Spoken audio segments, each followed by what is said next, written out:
And we are live. We are. Hi, everyone. And maybe there's no one on yet, but hopefully you will come on soon and join us. I think this is the fourth episode of this exploration of body all moments. And it's been amazing because we've gone all over the place to all kinds of different areas of life and living and the universe and everything. And today, my guest is Saskia Mevis from the Netherlands, and I'm so happy to have you on. This is our first exploration into awe, so we'll see where we go this time. So, what is your greatest body awe moment so far, Saskia? Well, I'm glad you asked. It's so funny because yesterday, of course, I knew this live was coming and I started pondering like, hey, what will I talk about? And it was blank. And then it's like, I have so many awe moments. And then I asked my friend and she's like, why don't you talk about what you experienced with your disease? And I was like, do people want to hear about this? I was just like, of course people want to hear about this. So basically, my body showed me a capacity for change and creation that is beyond this reality. That is what it comes down to. I mean, I was pondering this before we started to go live. And in this reality, we learn that we have to protect our body, that we have to make sure our body doesn't die. We have to, all these limited things. And we always have to be scared that something happens to our body. But what I got to learn in the last 2 years is that our body is one of the most creative, healing, changing, miraculous beings that we get to co-create with. And that's my greatest awe moment so far. Well, and I think this is actually what a lot of people would like. The miracle is like the sense of miracle. And I read this amazing book called, I think, The Awe Effect. It's only in Swedish so far. It's written by a friend of mine. And the definition of awe is really like that. There's all kinds of awe, right? There's awe in science. There's awe in when you do sports, and there's awe in healing, like all kinds of different kinds of awe. But this particular one is one of the ones that really people looked at the first, where it's a miracle because it goes beyond this reality and it makes you kind of stop in a way. Like the awe is when everything stops, all the thoughts, all the things that you already decided was right or wrong or good or bad.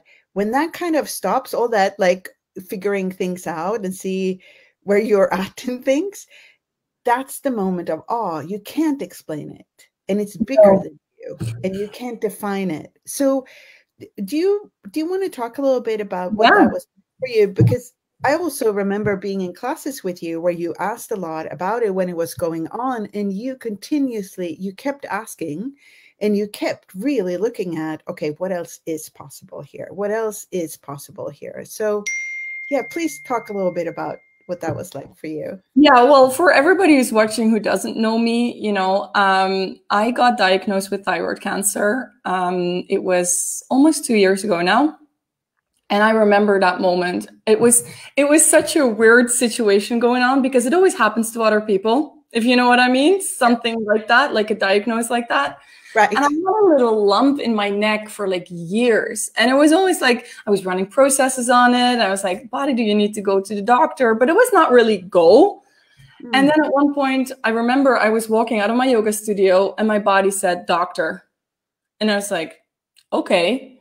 So I went to the doctor, and that process by itself was already very, very fascinating because the first one said, no, it's nothing. And then the second one said, let's do a test. And then the third one did the test and was like, nah, I don't think it's anything. And then the fourth one literally put me down as like, I got a very bad, diagnosis for you. It's thyroid cancer. And that moment I could perceive, I was like someone just, banged my head against the wall. And I was like, and the only thing that I remember was like, fuck. Like I walked out of that hospital just like a Jules de Latourette person, like fuck.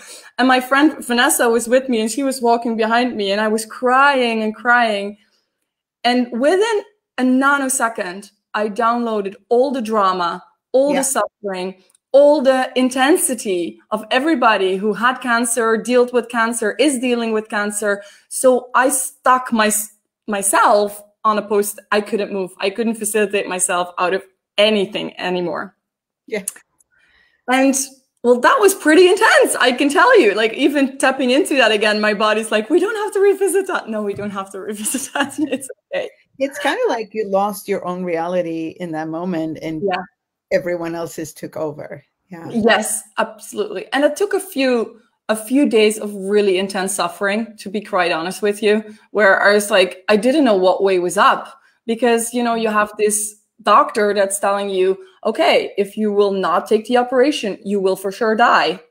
And I was like, okay, so, you know, and you buy this, like, you buy the fact, like, and my body was so clear from moment number one, we are not doing this operation.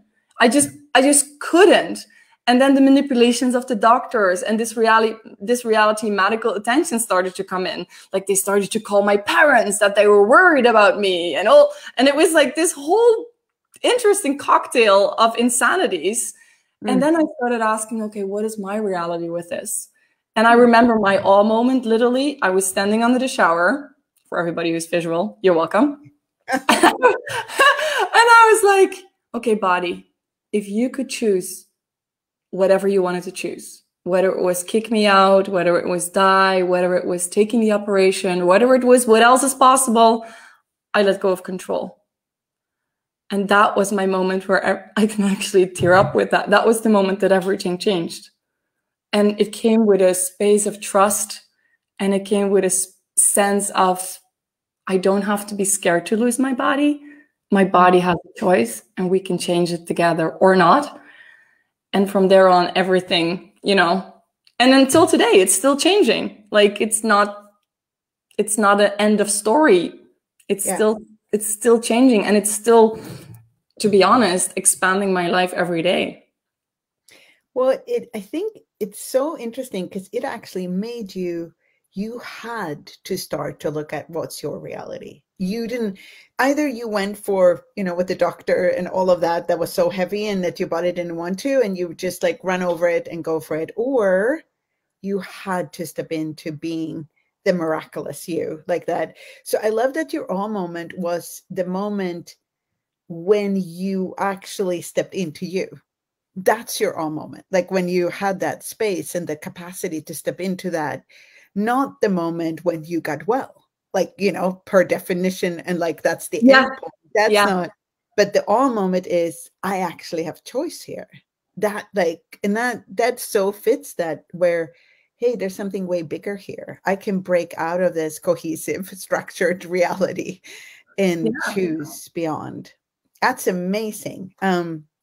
So when you've been like in classes and been asking, what has it been like for, like, what is the main thing that allowed you to be able to stay in that awe and not by everybody else's projections and expectations and separations and all of that?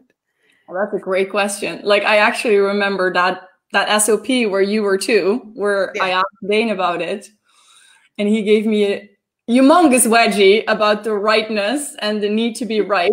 And I actually remember that conversation like it was yesterday. And I remember the mic, every time I would start telling a lie, the mic would stop working. And then at one point I said to him, like, okay, I really want to change this, help. And what he asked me at that moment was, do you really want to change it, or do you want it to turn out right? And I was like, fuck that.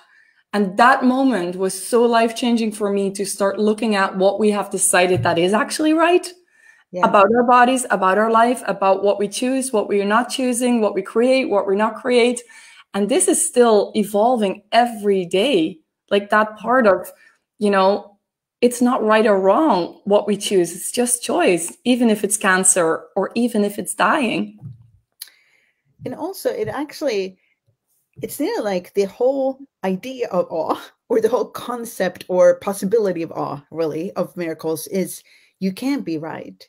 Because if you're trying to the right all moment or the right miracle, then you actually undo the whole possibility for that, because it will never show up the way we think it will ever. Because if it did, then it wasn't awe. Because awe is really when you're struck by something you can't understand or figure out or predict. And a miracle is something that goes beyond what we can, compute in our lives. So that is so it's really like everywhere we're trying to get the all moments right and the miracles right and decide where control the miracle into existence. control the miracle into existence. And it's one of the first tools that we get in Access that I still love, still use as often as I remember it. It's like no investment in the outcome. Because as soon as you invest in the outcome, all your questions really, they stop being questions. They become, like an order to the universe. I'd like a red car. Yeah. So what would it take to have a red car really becomes, I'd want a red car. I want a red car. I like a red car. So give me that. Yeah. Well, it really, with this, like, for it truly to show up miraculous, for our bodies to truly change in a miraculous way, the less of a point of view we have, the more it can actually do that.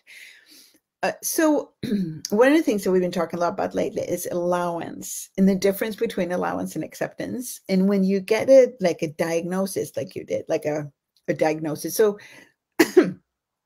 how did you manage to kind of not go into acceptance and alignment and agreement with the diagnosis, but also not to the resistance and reaction? I get you did that at some point, but can you talk a little bit about the difference there and actually being the allowance, which also allows the change?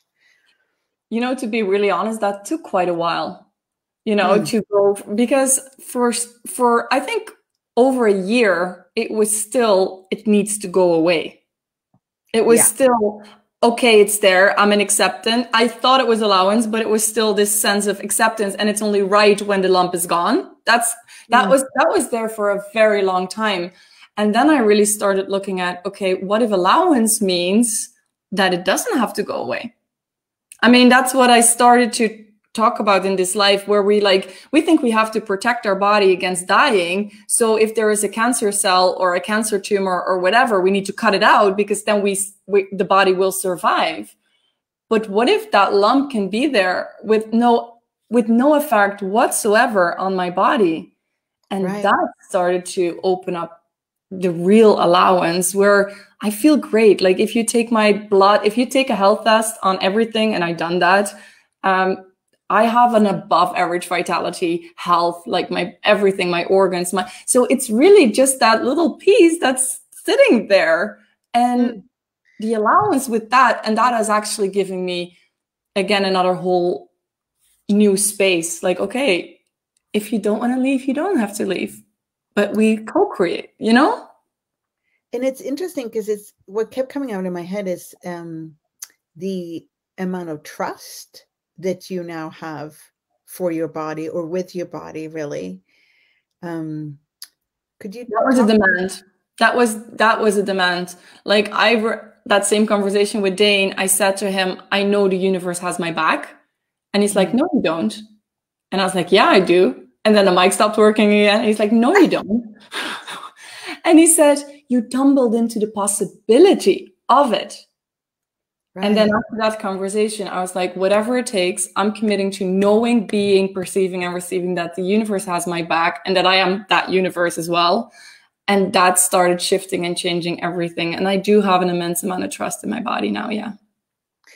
And that's so, like, even perceiving that energy of the difference between perceiving the possibility that the universe may have our back, and actually knowing that the universe has our back, and actually knowing that we trust our bodies not to do what we think is right for them, but actually trust our bodies to talk with us, having conversation with us, and then guide us, that our bodies are the ones guiding us. Your body was the one telling you to go to the doctor. Like, it knew you needed that information. I needed the information. Absolutely. Yeah. So if you were like, how has this influenced the rest of your life? That's for everything. I don't have really words for that. I mean, everything literally changed because from that moment on, I also started to become aware that death is not wrong and that I actually allow my body to die if it wants to. And that's really pushing it maybe for people that are listening to this and are quite new to these tools and everything. But I have this agreement with my body that if it likes to die, that it can do that and that I will not make it suffer. And that creates, yeah, sorry, you want to say something? No. Go on, please. Well, and that creates that I live every day as if it could be my last. And more I get to the space of, hey, if this would be my last day, I wouldn't be doing this.